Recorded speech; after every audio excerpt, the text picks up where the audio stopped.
여러분들, 우리가 정말 하나님의 말씀을 사모하는 마음이 있다면 행동으로 보여야 됩니다.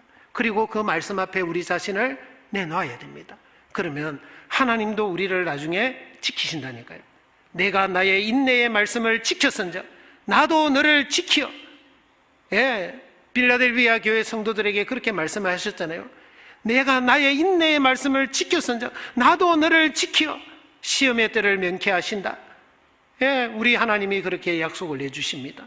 그래서 우리도 그 하나님의 말씀을 사모하고 한다면 행동으로 정말 그 말씀 앞에 우리 자신을 가지고 데리고 가야 됩니다.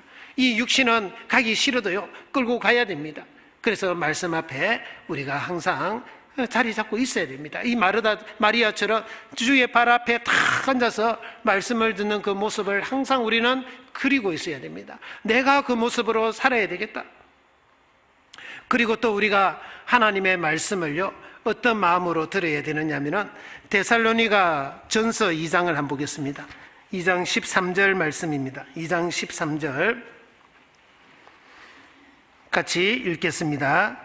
이러므로 우리가 하나님께 쉬지 않고 감사함은 너희가 우리에게 들은 바 하나님의 말씀을 받을 때에 사람의 말로 아니하고 하나님의 말씀으로 받음이니 진실로 그러하다. 이 말씀이 또한 너희 믿는 자 속에서 역사하느니라. 자, 이 사도 바울이 이 데살로니가 성도들에게 하나님의 말씀을 전해줬습니다. 하나님의 말씀을 전해주니까 이 데살로니가 성도들은 사람의 말로 받지 않고 하나님의 말씀으로 받았습니다. 이 말씀이 너희 믿는 자 속에서 역사하느니라. 역사라는 것은 히스토리가 아니고요 워크입니다. 워크, 일을 하는 겁니다. 움직이는 겁니다. 활동을 하는 겁니다. 이 말씀이요 너희 믿는 자 속에서 일을 하는 거예요. 활동을 하는 거예요. 이 말씀은, 하나님의 말씀은 살았고 운동력이 있어 좌우의 날선 어떤 것보다도 예리하여 혼과 영과 및 관절과 구수를 찔러 쪼갠다 그랬잖아요. 이 말씀이요 우리를 변화시키고 우리를 통해서 하나님의 일을 하도록 자꾸 말씀이 움직인다니까요. 살아있으니까. 이 데살로니가 성도처럼 우리가 하나님의 말씀, 오늘 제가 여러분들에게 전해주는 이 말씀뿐만 아니라 항상 주일날 말씀을 전해주시고 또 구역 모임, 조모임, 수요 말씀이 전해지는 것마다 또 전해주는 그 목사님, 전도인마다요 하나님이 나에게 주시는 말씀이구나 그렇게 받아야 됩니다. 혹 저 말씀, 저 얘기 나들으라고 하는 거구나 하고 이렇게 죄송합니다. 곱게 들으면 안 됩니다. 내가 그런다고 내가 들을 줄 알고요. 나는 안 들어요. 안 들어. 나는 길을 딱 막은 귀머거리 독사요. 하고 그러면 안 된단 말이에요. 아이고, 목사님이나 잘하세요. 그런 분은 한 분도 없다라고 대전교회 성도님들께서는 한 분도 없다라고 믿겠습니다. 정말 사람의 말로 받지 아니하고 하나님의 말씀으로 받을 때요 이 말씀이 너희 믿는 자 속에서 역사합니다. 그래서 우리는 하나님의 말씀을 그렇게 받을 준비를 하고 말씀을 받아야 됩니다. 여러분들, 이스라엘의 초대 왕 사울과 두 번째 왕 다윗의 가장 큰 차이점이 뭔 줄 아십니까? 둘 다 잘못했거든요. 둘 다 죄를 지었거든요.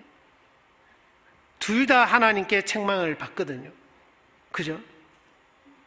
그런데 그 다음이 문제예요.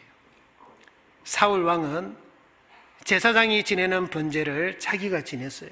왕이 망령되이 행하였나이다. 망령되이 행했어요.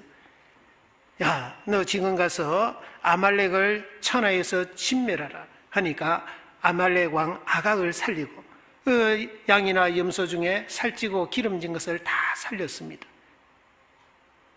자, 하나님은 진멸하라 그랬거든요. 하나도 남기지 말고 다 진멸하라. 그런데 그는 살려놓고도 내가 여호와의 말씀대로 행하였나이다. 그러면 내 귀에 들리는 이 울음소리는 무슨 소리냐고.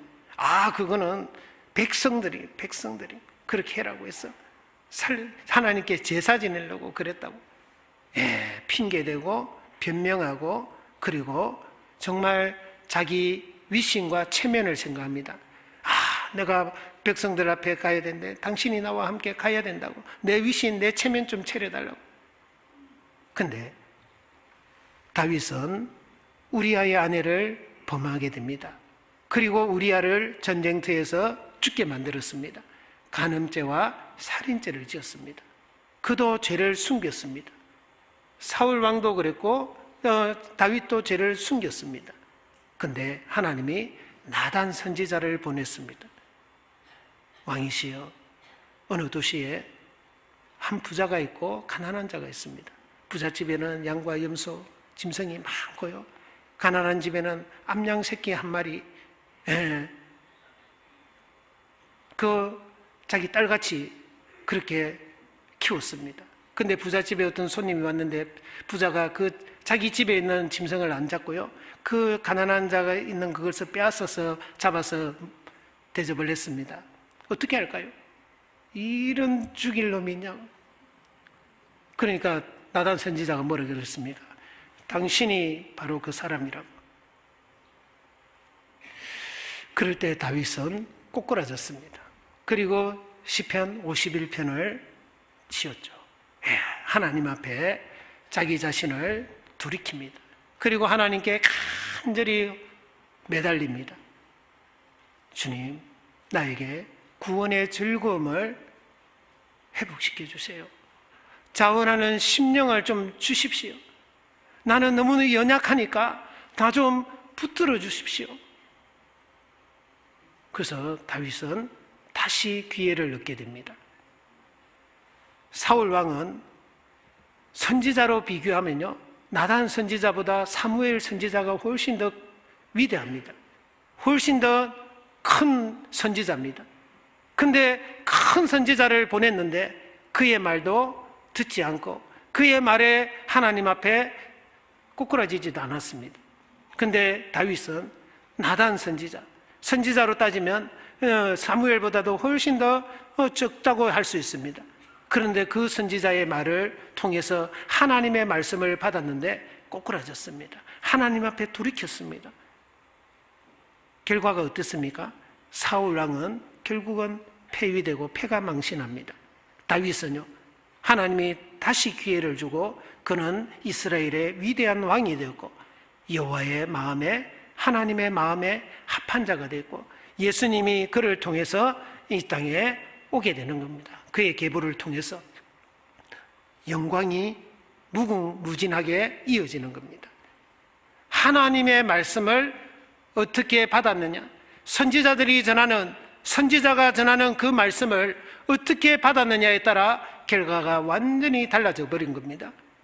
여러분들, 우리도 이 데살로니가 성도뿐만 아니라 다윗처럼 하나님이 전하는 그 말씀, 하나님 전도인을 통해서 전하는 그 말씀을 하나님의 말씀으로 받아야 됩니다. 그래서 우리가 오늘날 우리 교회는 어느 교회보다도 이 말씀이 풍성하다라고 자부할 수 있을 겁니다. 그죠?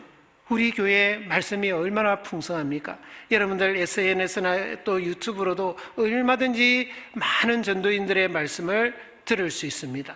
하지만 풍요 속에 빈곤이라는 말이 있잖아요. 정말 교회적으로는 말씀이 풍성한데 정작 그 말씀을 가지고 살아야 되고 그 말씀을 가지고 우리가 하나님의 뜻을 분별해야 될 우리 각자가 하나님의 말씀을 적용해야 되고 하나님의 말씀을 붙들어야 되는 그 순간에 자기 소견에 옳은 대로 행하였더라, 그런 불상사가 일어나서는 안 됩니다. 그러기 위해서는 우리가 지금보다 하나님의 말씀을 더 사모해야 됩니다. 우리 모두가요, 딱 그 마음을 각오를 해야 됩니다. 결단을 해야 됩니다. 내가 지금보다 하나님의 말씀을 더 사모해야 되겠다. 내가 주의 말씀을 사모함으로 입을 열고 헐떡였나이다.